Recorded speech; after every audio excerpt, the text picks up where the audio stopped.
This is the Israel Nash transmission, a signal sent from the hills carrying stories, songs, and ideas across time and space. Here we'll explore the mysteries of art, of struggle, of human spirit through conversation. And tonight, it begins with me. I'm joined by my brother in music and in life, Eric Swanson, to help lay bare the journey that's brought me here, where I've been and where it leads. This is the starting point, the first spark, a signal cast. The transmission begins.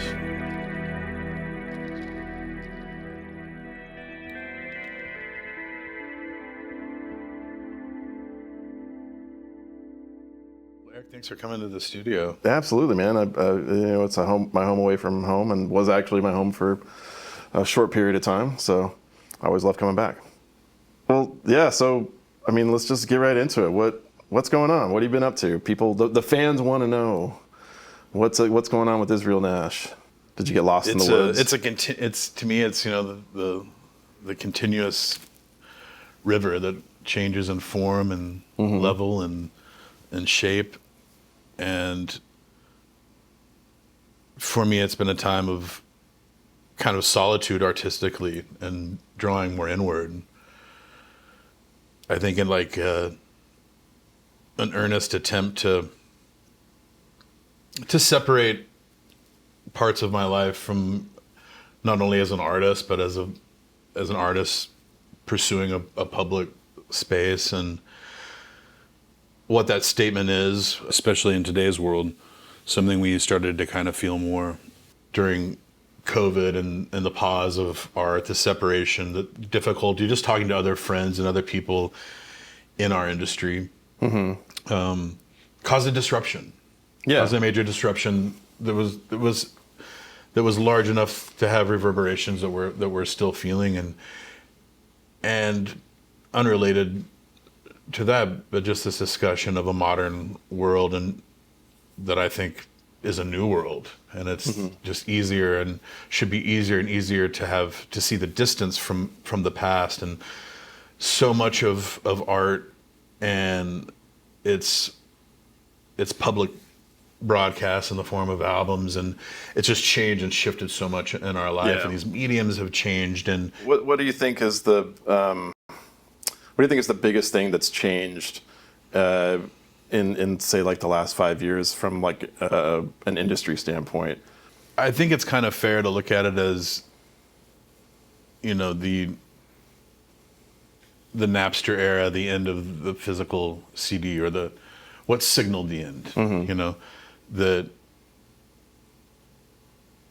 once the industry could sell fewer and fewer of these physical formats, it was just natural that it was going to be cheaper. And this was just happening in all the digital world over time with software. Like when in an old world, it had such brick and mortar aspects of communicating vast networks across oceans to move physical product. Right. And that was shattered by the early 2000s. And that was the era that we were starting to get into a path of professional artistry. How do you've been trying to navigate these waters, essentially, like the changes, and figure out how to move forward as an artist and as a business, how to move forward to make it make sense, and provide the best art you can for your fans and for you, because that's also what it's about. And I think a huge part of that story is we talk about this a lot, but kind of the changing of the guard, the fading away of the middleman, because those jobs just aren't needed as much anymore. So you've been trying to figure out what that means for you as an artist to have all of these things kind of changing, right? Yeah. Well, yeah, you're right. I think this is this kind of multifaceted, where there's an artistic complex to it, of what it means as we age, as you've created a catalog, and have developed something. There's a spiritual aspect to it of like your connection with the art and yourself, your desire to. I think that music for me is part of a pinnacle of human expression, and I think the way it's channeled to fans has its own fascinating ability for fans to create their own stories, because that's what this is. As humans, stories are so critical to our history, to our own kind of human DNA and code, you know. Yeah. And on the financial side, it's, you know, simply like, how do you structure this business for a modern world, and what position are they in? And we've talked about the intermediaries, the middlemen, and how the landscape of the industry changes at a rate in which you can't keep up, you know. And I just think that as these tools become more available to us, we're in the studio, people have access to these actual technological material goods that are unlike any other time. And then we have the advances of this technological software that we've said to release and to advertise and to promote. Again, less of trying to make sure the record's in every store, less of is this being reviewed in a magazine that doesn't exist anymore? I mean, that how much can we depend on that old system and the artifacts of it that haven't caught up? And a lot of these are good people and whatnot, but ultimately I'm concerned about my world and that world that is related to it, which is artistry and the artists. Yeah. And being a true voice, at least to myself and to people around me, that, hey, let's think about us. Yeah. Let's think about artistry and what does it mean? I mean, I just think that as the world, you know, continues to shape into a new direction, that it's been hard for that industry to keep up. Yeah. Just little things like maybe collecting a royalties payment every 6 months, rather than, again, we live in a modern world with modern tools where people can get paid in real time. Yeah. And some of these are just artifacts of an old system that haven't been updated. Right. And I don't see them being updated. Yeah. And I see a future where we've talked about this for years with other artists. And a lot of these feelings are you know, triangulated between our own feelings, our own, what we've seen, talking to other artists, talking to a depth of people in the industry, promoters, you know, crew folks, just the vast amount of people, and kind of getting their take and their feel. And it hasn't been an exceeding optimism in that. I think there's been a reduction of that force, obviously. And I mean, the entire industry has changed, and, you know, I think that really kind of the fundamental story here is, as we said, you know, art and creativity and music is not going away, and it's just the way that we make it and the way that it's delivered to the consumer, or to the, you know, the fan, has completely been upended. You know, kind of a slow rolling wave of technology over the last really 30 years, let's say, from the advent of like digital recording and the internet and streaming and all. But so yeah, it's how do any of the players at any level of the industry work it out, and then just trying to stay relevant as an artist, you know, is trying to do that on top of all that other stuff is a huge challenge. And we've talked about this with our conversation last night. What is relevance? What is success? You know. Yeah. And I think that I've been saying that success is being able to take advantage of these tools, and this has been a vision of mine for a while. And this is kind of part of the pause that I had, was that I viewed that for so long we've been in record cycles where you make a record every 2 years that has a touring component. Again, COVID shattered some of these concepts, and now when we live in such a media and a content-based world, what does that mean? And what is our version of content? And it's high art, it's songs, it's music. Yeah. So I had a vision where I can make more albums than one every 2 years. I have a lot more music in me than that. Yeah. I think the vision for artists should be to get their catalogs. If they don't own their catalogs, to figure out a way to own them, to negotiate out contracts to get their records back. Yeah. Because streaming is the most powerful and consistent way to collect on that. Yeah. And that's where I see it, is just continually growing this catalog with more releases, not once every 2 years, something that can have a consistency. You know, I think in the old, places. you know, in the old days, there used to be a lot more consolidation, as we were talking about, of you know, a record label could have all of these services underneath it, and now it's more a la carte. So you really are dealing with, like, you know, a publicist over here, and then a completely separate business for, you know, distribution and whatever it is. So your goal has been to kind of, you know, get all of that under your own control so that you can, you know. Yes, I mean, to me, it gives you more agency, and that's ultimately what we all thirst for outside of artistry. Oh, yeah. We want to be able to be in control of our futures. So I have a plan of expanding this catalog exponentially and being able to own that space, the decisions, where it goes. Yeah. And if more artists were in these label and traditional structures were to start to understand that, because almost every business entity in music right now, labels, publishers, distributors are buying up catalogs. So it's a good sign to be like, people see that as an anchor of the future. This is about a revolution. This is something that, using these tools from creation to distribution, and also through ownership and more direct ownership and more direct decision, is something that increases economic and changes economic mobility.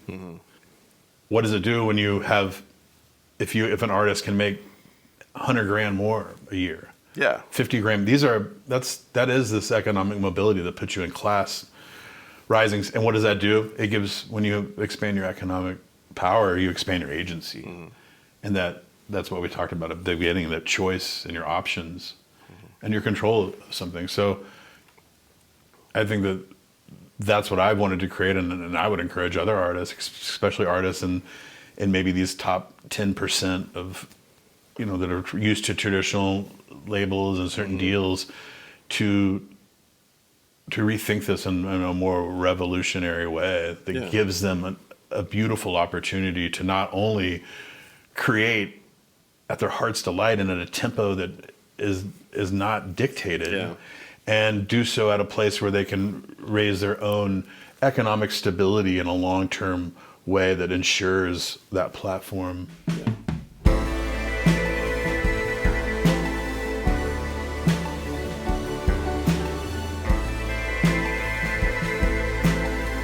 I think to me, it's been about how do we create something that allows more music. Yes, allows more music. Yeah. More releases, more connections.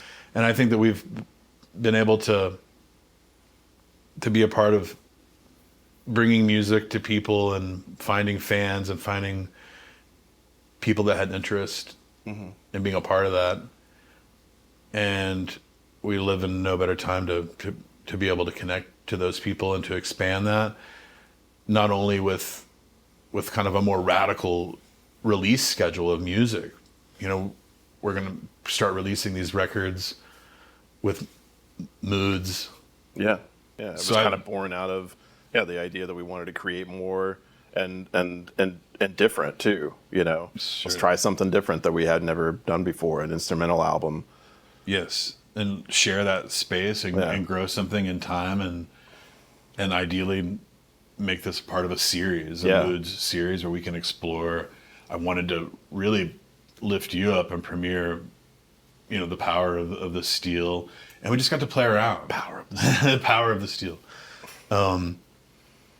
So yes, I think fans are going to find something unique. I think that there's an analog, there's a thread. It's from the same collection. It sounds like us still. It doesn't sound like a Israel Nash album per se, but you know, it's an adventure. Yeah.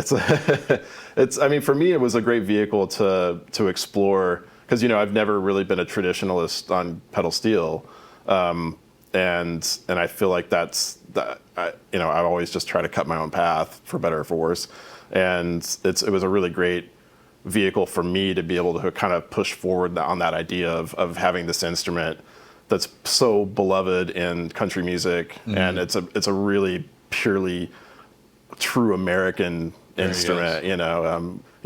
It's I think it's fascinating to be able to push an instrument like that forward. So I think so too. To push that forward, and to be able for us to bring in maybe other instrumentation that we wouldn't traditionally bring in. There's just a lot of in the box and looping and just exploring stuff that I think is going to inform the next project, because that's what happens. You do these projects and you have certain goals to make an album and to release it, but then you also get a skill set. You learn to do something, and you add to your quiver. And for sure. And I think that, where does that lead? What does that do? And so another seminal pedal steel work was Sweetheart of the Rodeo, the classic album by the Byrds. Many highly regarded and generally regarded as the first alternative country album, alt country album from the late 60s. It's the Byrds. It's the Byrds. It's the Byrds, baby. That's not the Byrds. It is the Byrds. So, yes, Sweetheart of the Rodeo is that seminal album. It's kind of a cornerstone album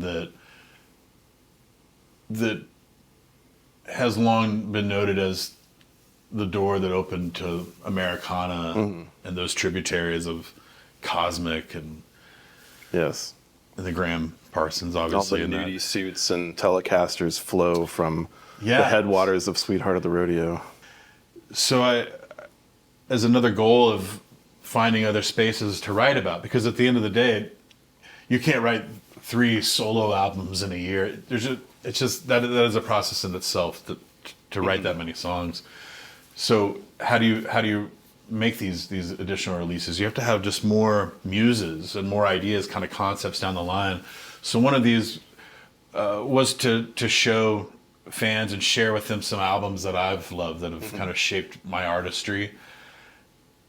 And with my love for American music and the sonic textures, Sweetheart of the Rodeo, it's like, how do we update this to the next generation of where Americana and that genre has come since 1968 per se.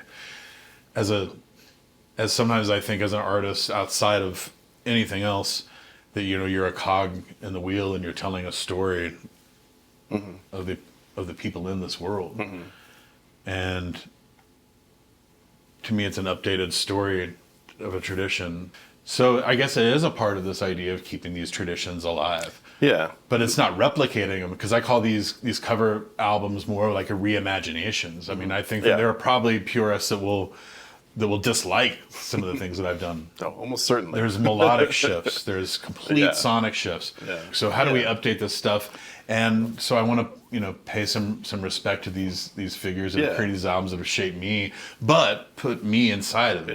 Yeah. And a large part of our story and your story is that kind of cross pollination. I mean, this group of friends that met in living in New York City. Yeah. And I came to the table with different influences and stuff, and then we ended up, experimenting with using the studio as a tool with barn doors and literally in a barn in upstate New York, and then eventually Rain Plans. I just moved to Texas. Just moved to Texas, yeah.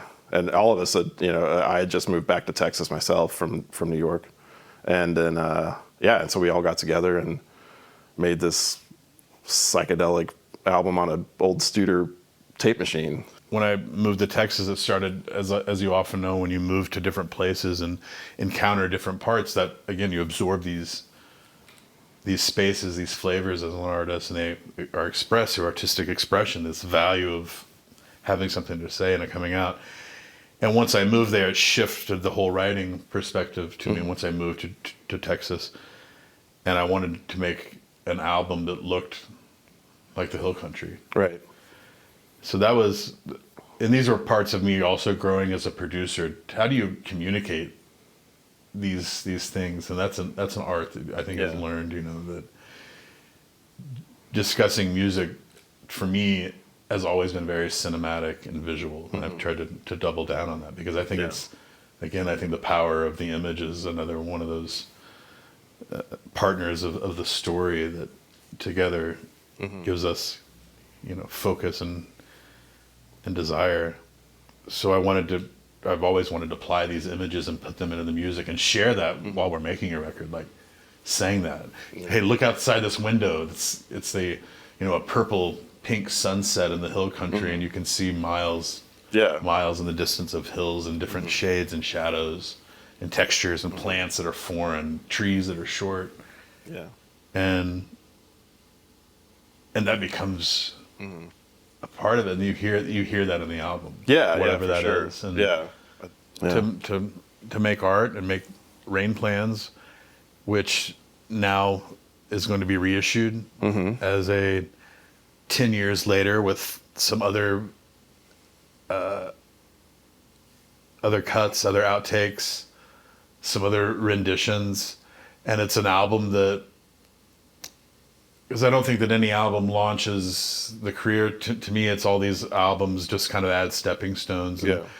And Rain Plans certainly added a wonderful stepping stone to expand and to play for more people and to share that music. And when you see how much some of those songs have impacted people, if somebody who had a first kiss to listening to some song, it's like that's their experience now, and that song is tied to that experience for them. And so I think it's one of the most powerful things about music, is that you can tell your story and then share it with other people, and then even though you've never met them, your story becomes part of their story. Well, it's why it's arguably, to me, one of the pinnacle of this artistic expression, because unlike a film where you can watch that and enjoy it, but you're led very clearly to be like, well, this is what this character looks like. And literature has its own ability to create imagery on your own through these pages, but music itself almost doesn't guide them at all. Someone can have a memory of a first kiss. Someone could have a tragic memory with the same song. Exactly. And so then it just shows you that they've expressed that song to just be a part of that moment, more deeply a part of their life. Yeah. And that means that songs have more legs to be served in different emotional settings, and that's powerful. Yeah.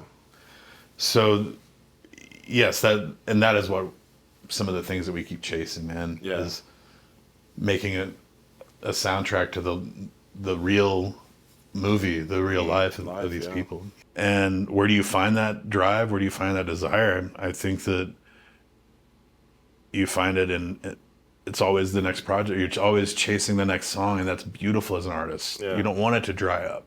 Yeah. You want to always be chasing something more, and if you can expand that and continue to grow it, then I think you'll have security in a way that's real and fulfilling.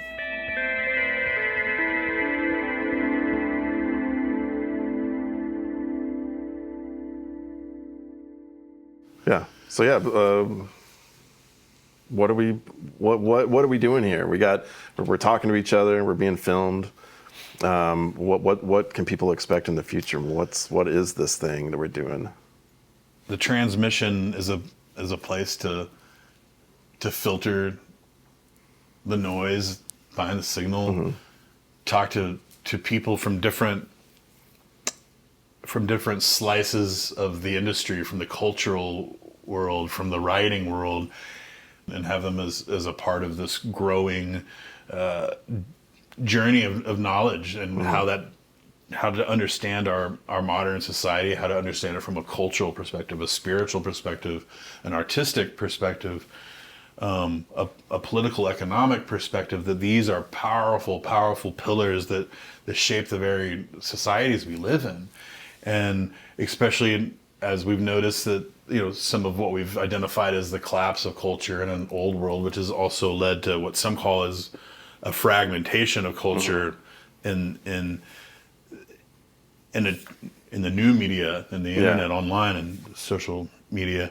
But even fragmentation has a kind of a pejorative nature, but maybe it's just a smorgasbord of options to express a lot of microcultures, that have kind of popped up out of the smashing of the old monoculture. And that requires something to meet that moment is to unmask, to reveal more layers of thought in balanced and controlled and thoughtful ways.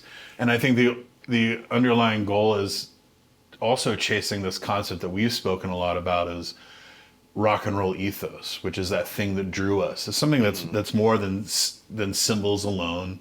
There's something that was created before us that we lived through that now has changed so vastly, but is it incumbent upon us as a budsman of this space, and at least of this music, to do our best to ignite that flame. Not only shine it, but to increase it, and increase this concept of rock and roll ethos in a modern world, because it can't be the same of that. It has to be something new. Yeah.